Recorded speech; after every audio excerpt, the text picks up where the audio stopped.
Hello friends, सत श्री अकाल जी, सलाम, नमस्ते दोस्तों। आज इस वीडियो में हम बात करेंगे कोलेस्ट्रॉल के बारे में। कोलेस्ट्रॉल क्या होता है एंड इसकी नॉर्मल रेंज क्या होनी चाहिए बॉडी में। एंड अगर आप किसी का कोलेस्ट्रॉल बढ़ चुका है तो उसको मैनेज करने के लिए, कंट्रोल करने के लिए लाइफस्टाइल कैसा होनी चाहिए, डाइट कैसी होनी चाहिए। तो दोस्तों, मैं हूं नव एंड आप देख रहे हैं मेरा चैनल नव हेल्थ ज्ञान। सभी दोस्तों का बहुत बहुत थैंक यू जिन्होंने मेरा चैनल सब्सक्राइब किया है। अगर अभी तक आपने मेरा चैनल सब्सक्राइब नहीं किया, सब्सक्राइब कर देना, साथ में घंटी वाला बटन भी दबा देना। तो दोस्तों, आजकल का लाइफस्टाइल ऐसा हो चुका है कि बहुत सारे लोगों की जो ब्लड प्रोफाइल होती है उसमें बहुत से डिफेक्ट पड़ जाते हैं। खास करके जो ब्लड गाढ़ा हो जाता है, मतलब कि ब्लड में कोलेस्ट्रॉल की मात्रा, ट्राइग्लिसराइड की मात्रा जो होती है बढ़ जाती है, जिसके कारण आगे चलकर हार्ट की प्रॉब्लम हो सकती है, ब्लड प्रेशर हाई हो सकता है, आर्टरीज में कोलेस्ट्रॉल जमा हो सकता है।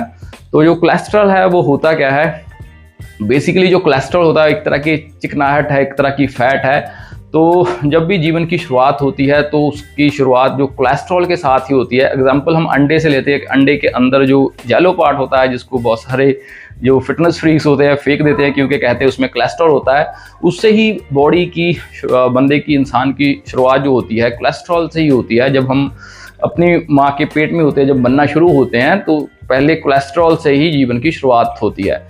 तो जो कोलेस्ट्रॉल होता है बॉडी में, उसके बहुत सारे फंक्शंस होते हैं। जो सेल की मेम्ब्रेन होती है उसको बनाने में जो हेल्प करता है, जो नर्वस सिस्टम में नर्व्स होती हैं उसकी मेम्ब्रेन को बनाने में हेल्प करता है। कई तरह के जो हार्मोन्स होते हैं जैसे कि टेस्टोस्टेरोन होता है, उसको ये बनाने में भी हेल्प करता है। विटामिन डी जो सूरज की रोशनी से हमारी बॉडी में बनता है, उसकी सिंथेसिस में ये हेल्प करता है। जो बाइल होता है उसकी फंक्शनिंग में भी ये हेल्प करता है। तो कोलेस्ट्रॉल की जो नॉर्मल रेंज होती है उसके बारे में अक्सर पूछा जाता है। तो बहुत सारे लोगों को तो इसका पता ही नहीं होता कि उनका कोलेस्ट्रॉल बढ़ चुका है। तो कई बार उनको जब प्रॉब्लम आती है, ब्लड प्रेशर बढ़ जाता है, या फिर वो टेस्ट वगैरह कराते हैं, फिर उनको पता चलता है कि कोलेस्ट्रॉल उनका बढ़ा हुआ है। तो कोलेस्ट्रॉल की नॉर्मल रेंज क्या होती है उसके बारे में हम बात करेंगे। बेसिकली जो कोलेस्ट्रॉल होता है उसको 4 टाइप्स की तरह मेजर किया जाता है। मतलब डिफरेंट 4 टाइप्स है, उनकी जो वैल्यू होती है नॉर्मल या फिर हाई, उससे वो देखा जाता है। तो उसकी जो मेजरमेंट होती है वो की जाती है mg पर डेसीलीटर, मिलीग्राम पर डेसीलीटर। जो mg/dl लिखा होता है उसका मतलब होता है डेसीलीटर। जो नंबर 1 टाइप है वो है टोटल कोलेस्ट्रॉल। अगर वो 200 mg से कम है तो वो जितना बॉडी को चाहिए होता है वो सही माना जाता है। अगर 200 से लेकर 239 तक है तो वो माना जाता है बॉर्डर लाइन हाई है। अगर 240 से ज़्यादा है तो वो हाई माना जाता है। नंबर 2 पे जो आता है वो होता है LDL, लो डेंसिटी लिपोप्रोटीन। तो वो अगर 100 से कम है उसको सही माना जाता है। अगर 100 से लेकर 129 तक है उसको कम सही माना जाता है। अगर 130 से लेकर 159 तक है तो उसको माना जाता है बॉर्डर लाइन हाई। अगर 160 से लेकर 189 तक है, 199 तक है तो उसको माना जाता है हाई। अगर 190 mg तक है तो उसको वेरी हाई माना जाता है। तो अगर उससे भी ज़्यादा है तो बहुत ही एक रिस्की माना जाता है। नंबर 3 पे जो होता है HDL है, उसे कहते हैं हाई डेंसिटी लिपोप्रोटीन। अगर वो 60 mg है पर डेसीलीटर एंड उससे ज़्यादा है तो उसको अच्छा माना जाता है, क्योंकि इसका बहुत ही बेनिफिट होता है। जो HDL होता है वो जो LDL होता है उसको कंट्रोल करने में हेल्प करता है। ये वाला जो कोलेस्ट्रॉल है वो दिल के लिए लाहेबंद होता है।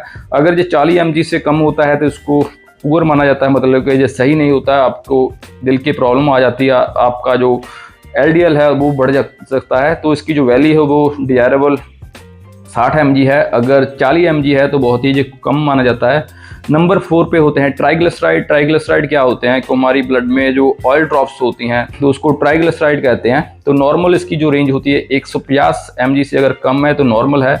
150 से लेकर 199 तक है तो बॉर्डर लाइन पे जो होता है। अगर 200 से लेकर 499 तक है तो इसको कहते हैं हाई। अगर 500 है या इससे अबव है, वेरी हाई होता है, जो दिल के रोगों के लिए बहुत ही खतरनाक होता है। तो और तरह के भी कोलेस्ट्रॉल होते हैं जो नॉन HDL कोलेस्ट्रॉल कहते हैं, वो 130 से नीचे होना चाहिए, वो अच्छा माना जाता है। एक VLDL होता है cholesterol, very low density lipoprotein. तो दोस्तों, ये थी कोलेस्ट्रॉल की नॉर्मल एंड हायर रेंज। तो अगर आप चाहते हैं कि आपका ब्लड कोलेस्ट्रॉल ना बढ़े एंड आपका अगर बढ़ा हुआ है उसको अगर मैनेज करना चाहते हैं तो आपने अपनी लाइफस्टाइल में कुछ चेंजेस करनी होगी। नंबर 1 जो चीज़ होती है अपनी डाइट। हमेशा ही मैं बताता हूँ, कोई भी आपने होम रेमेडी करनी हो, किसी भी तरह की आपकी प्रॉब्लम है हेल्थ के रिलेटेड, तो आपने अपनी डाइट पर ही ध्यान देना है। तो आपने अपनी डाइट में से जो डायरी प्रोडक्ट्स हैं, जो ऑयल वाले फूड हैं, कोल्ड ड्रिंक्स वगैरह हैं एंड फास्ट फूड है, उनको कट ऑफ कर देना है। आपने मीठा खाना बंद कर देना है। तो आपने रॉ वेजिटेबल्स जो होती हैं उनको बॉयल करके खाइए। अपने डाइट में मैक्सिमम फ्रूट्स ऐड करें एंड जो फिजिकल एक्टिविटी होती है उसका भी आपने ध्यान देना है। फिजिकल एक्टिविटी करें आप, ज़रूरी नहीं है कि आपने जिम ही ज्वाइन करना है, तो आप घर पे एक्सरसाइज कर सकते हैं, आप योग कर सकते हैं, आप जॉगिंग कर सकते हैं, आप स्विमिंग भी कर सकते हैं। एंड अपनी डाइट में जो प्रोटीन रिच फूड होता है उसको ऐड करें। प्रोटीन के जो सोर्सेज होते हैं वो नॉन वेजिटेरियन में जो एग वाइट हो गया उसको ऐड करें।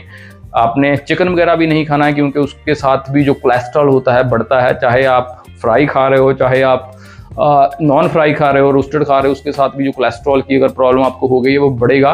क्योंकि जो कोलेस्ट्रॉल होता है, जो ह्यूमन प्रोटीन्स होते हैं या मतलब कि एनिमल प्रोटीन हो गया, उससे ही आपको बॉडी के अंदर जाता है या फिर आपका लिवर प्रोड्यूस करता है।